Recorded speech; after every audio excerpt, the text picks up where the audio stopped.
আজকে দেখলাম একজন উন্মাদ হয়ে গিয়ে বলতেছে জামাতে ইসলামীর নারী কর্মীরা কোনো জায়গায় আসলে ওদের পোশাক খুলে ফেলবে।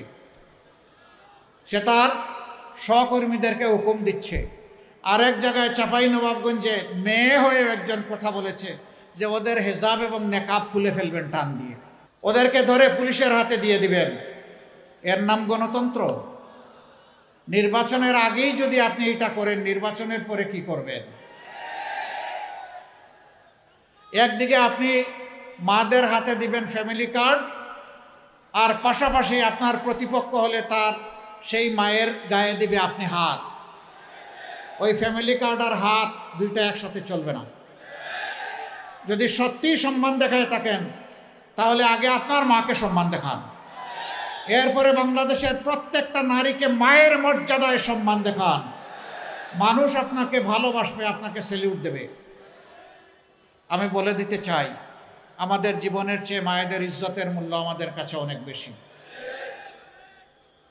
আমি সাফ সারা বাংলাদেশের শান্তিকামী মুক্তি পাগল মানুষকে বলে দিতে চাই, বিশেষ করে যুবকদেরকে বলে দিতে চাই, কোনো মায়ের সাথে কেউ যদি এই ধরনের অসভ্য আচরণ করে, আপনারা আবার 24-এর মতো বিস্ফোরিত হবেন। বলবেন জীবন দিব কিন্তু মায়ের মর্যাদা দেব না, কাউকে না মায়ের মর্যাদা নিয়ে টান দিতে দেব না। জীবনের বিনিময়ে হলেও মায়ের মর্যাদা রক্ষা করব। যারা মাদেরকে নিয়ে এইরকম অপমান করেন, এদেশের অর্ধেক হচ্ছেন আমাদের মায়ের সমাজ। তারা কিভাবে আশা করেন সেই মায়েরা তাদেরকে সমর্থন দেবে? আমরা দোয়া করি শুভবুদ্ধির উদয় হোক। হ্যাঁ, মাদের ছাড়াও বিভিন্ন জায়গায় হচ্ছে। আজকেও ঢাকায় দেখেছেন কিছু একটা হয়েছে। প্রতিদিন বিভিন্ন জায়গায় অসহিষ্ণু এই কার্যক্রম চালানো হচ্ছে। কেন রে ভাই, এখন তো মাঘ মাস। এই শীতের দিনেই যদি মাথা এত গরম হয়, চৈত্র মাসে কি হবে? আপনার আদর্শ নিয়ে আপনি মাথা ঠান্ডা রেখে যান জনগণের কাছে, সুন্দর করে বুঝায় কথা বলেন, আপনাকে আমরা ওয়েলকাম করব।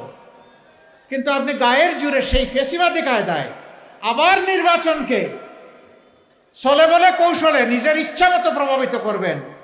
এখনকার যুব সমাজ 24-এ চিৎকার দিয়ে ঘুমাইয়া পড়ে নাই। যুবকদেরকে বলছেন তাদেরকে বেকার ভাতা দেবে, কে বলছে? তারা আপনার কাছে গিয়ে মিছিল করে, আপনাদের কাছে মিছিল করে বলছে যে আমরা বেকার ভাতা দেন। আমাদের যুবকদেরকে আমরা বেকার ভাতা দিয়ে অপমানিত করতে চাই না। আমাদের যুবক যুবতীদের প্রত্যেকের দুটি হাতকে আমরা দেশ গড়ার কারিগরের হাতে পরিণত করতে চাই এবং তাদের হাতে মর্যাদার কাজ তুলে দিতে চাই। তারা যেন মুখ ফুলিয়ে বলতে পারে, এদেশ আমার দেশ, আমি বাংলাদেশ। আমি বাংলাদেশের জন্য আমার 2 হাত দিয়ে অবদান রেখে চলব। আমি হাত বাড়িয়ে কারো কাছ থেকে বেকার ভাতা নেব না। যুবকরা মন খারাপ করেছেন? আপনারা কি বেকার ভাতা চান না কাজ চান? আলহামদুলিল্লাহ, আপনারা কাজ চান, আপনাদেরকে মোবারকবাদ। সম্মানিত ভাইয়েরা, আল্লাহর রহমতে আপনাদের দোয়া, ভালোবাসা, সমর্থন, ভোটে যদি আমাদের 11 দলীয় এই নির্বাচনী পক্ষের প্রার্থীরা বিজয়ী হয়ে সরকার গঠনের সুযোগ পান, আমরা যে কাজগুলা করতে চাই সেই কাজগুলার কিছু অংশ আজকে বলে আমি বিদায় নেব। সব এখানে বলা সম্ভব না। নাম্বার 1, আমরা সমাজ থেকে দুর্নীতি দূর করব ইনশাআল্লাহ। আমরা দুর্নীতির গাছের পাতা ধরে টানাটানি করব না, আমরা জটটা ধরে টানব। দুর্নীতিকে আর বাংলাদেশে সহ্য করা হবে না। 2 নম্বর, যারা অন্যের দ্বারা প্রভাবিত হয়ে মানুষের কাছ থেকে অবৈধ চাঁদা নিয়ে মানুষকে জর্জরিত করে, এমনকি বিভিন্ন জায়গায় দেখি চাঁদা না দিলে দোকান ভাঙচুর, মারধর এগুলাও করে, আমরা আর কাউকে চাঁদা নিতে দেব না। যদি আমরা সেই সুযোগ পাই তাহলে দুর্নীতি যারা করেন আর চাঁদা যারা নেন তাদেরকে আমরা বুকে টেনে নিব, কারণ তারাও আমাদের সন্তান, তারাও এদেশের নাগরিক। তাদেরকেও প্রশিক্ষিত করে তাদের হাতেও মর্যাদার কাজ তুলে দিব ইনশাআল্লাহ। তারাও সেদিন এই জাতিকে গঠনে উন্নয়নে ভূমিকা রাখবে এবং গর্বিত হবে। আজকে মাথা নিচু করে চলতে হয়, সেদিন তারা বুক ফুলিয়ে মাথা উঁচু করে চলবে ইনশাআল্লাহ। কাজেই তাদেরও কোনো চিন্তার কারণ নাই। সমাজ মুক্তি পাবে তাদের নির্যাতন থেকে, আর তারা মুক্তি পাবে লজ্জার হাত থেকে। এরপরে আমরা কি করব? আমরা সমাজের সকলের জন্য ন্যায় বিচার কায়েম করবো ইনশাআল্লাহ। প্রেসিডেন্ট যে বিচার পাবেন, গ্রামের একজন সাধারণ কৃষক একই বিচার পাবেন। যে অপরাধে গ্রামের একজন সাধারণ মানুষকে আইনের আওতায় এনে শাস্তি দেওয়া হবে, একই অপরাধ করলে আইন প্রেসিডেন্টকে ছেড়ে কথা বলবে না। বিচার সমান। এই বিচারে যারা ভয় পায় তারা আমাদের বিরোধিতা করবে। আমরা তাদেরকে ভয় পাই না, আমরা একমাত্র আল্লাহ তাআলাকে ভয় করি।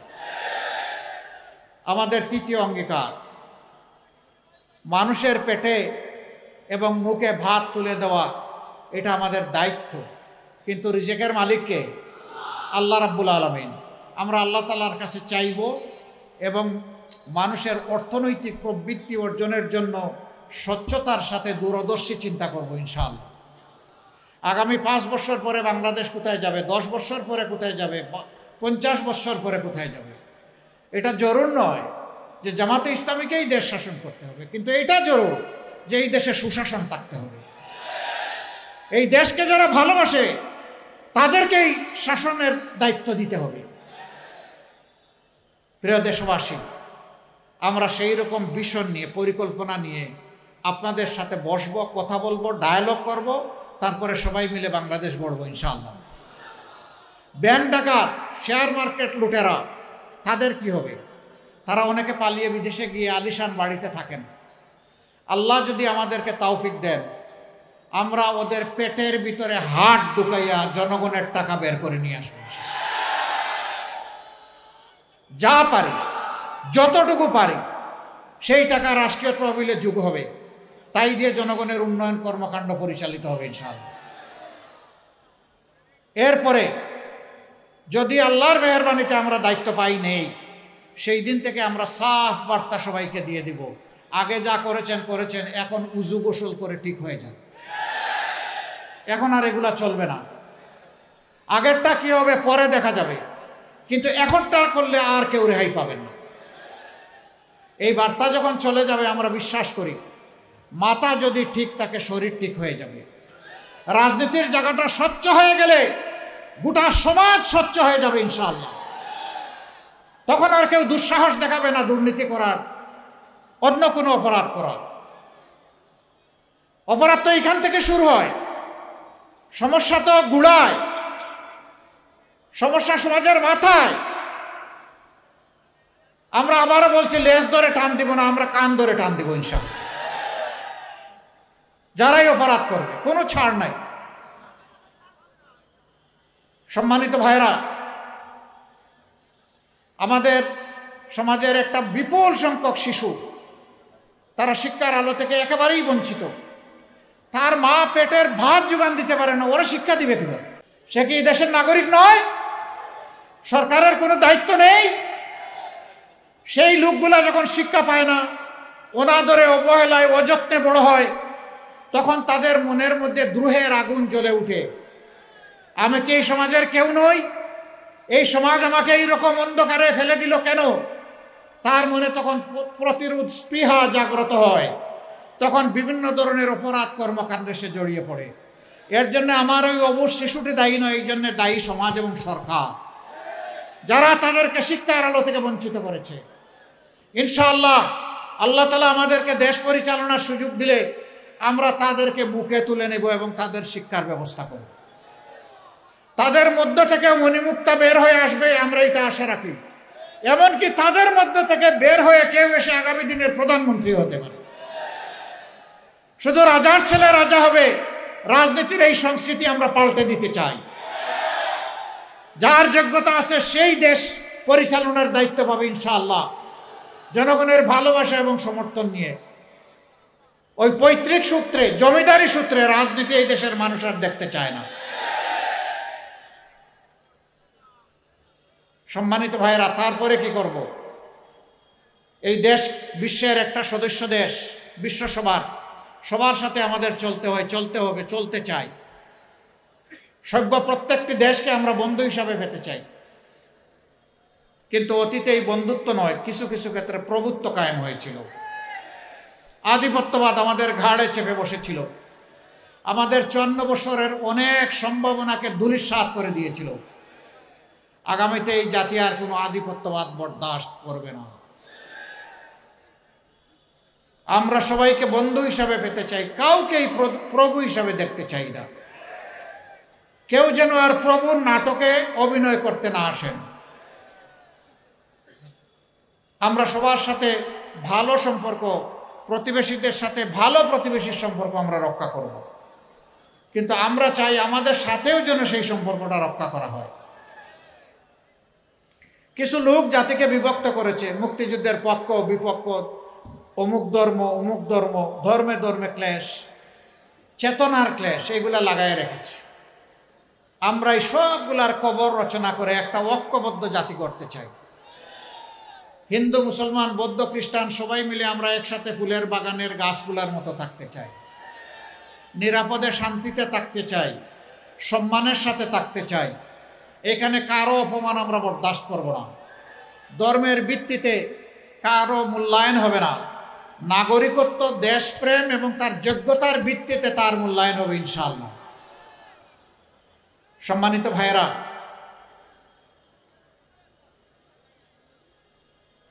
এই বাগেরহাটেরও অনেক সমস্যা আছে না? আবার অনেক সম্ভাবনাও আছে। যুগ যুগ ধরে বাংলাদেশের বিভিন্ন অঞ্চলকে পিছিয়ে রাখা হয়েছে। 15 সালে আমি শরণখোলায় একটা এলাকায় গিয়েছিলাম, জমিনের আইল দিয়ে চলতে হয়েছে, ভালো একটা রাস্তা নাই। 3 জায়গায় আমরা পড়েই গেলাম, আবার উঠে চলতে থাকলাম। কেন? এই বাগেরহাট কি বাংলাদেশের অংশ নয়?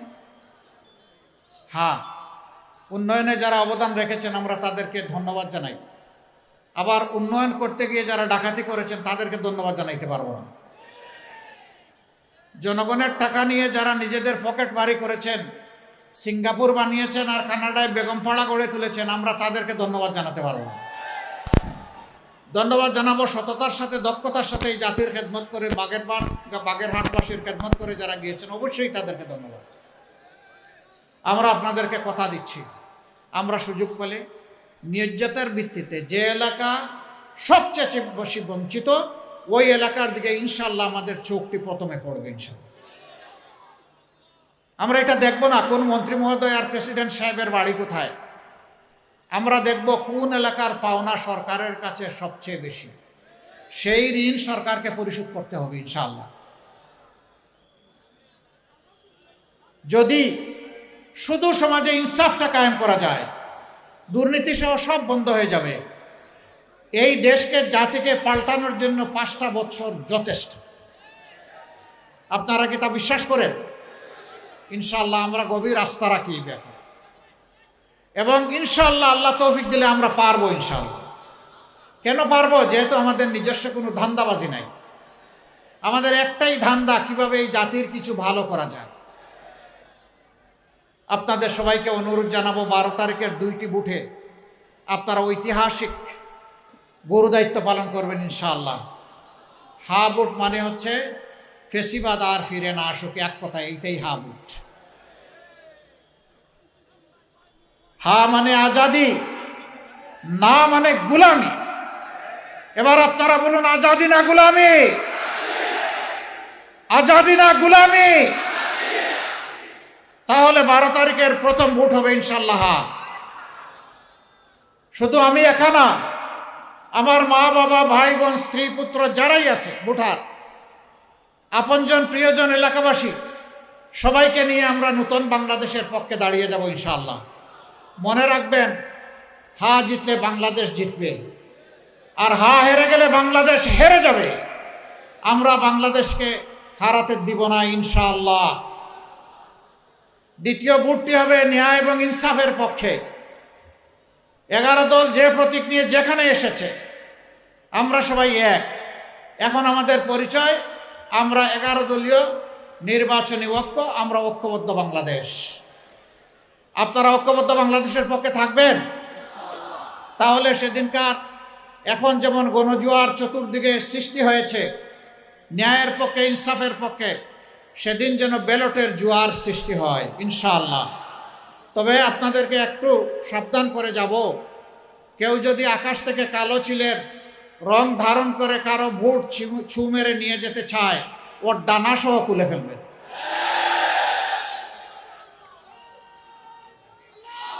আগের স্লোগান অচল, আমার ভোট আমি দেব, তোমারটাও আমি দেব, এটা অচল।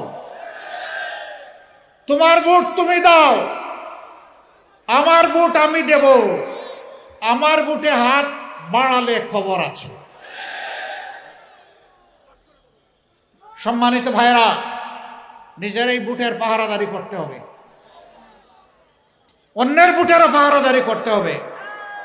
নাগরিকদের পূর্ণ অধিকার, যারে পছন্দ তারে ভোট দেবে, কিন্তু জোর করে আমার পছন্দের বাক্সে ঢুকাবো, এটাকে বুতা করে দিতে হবে।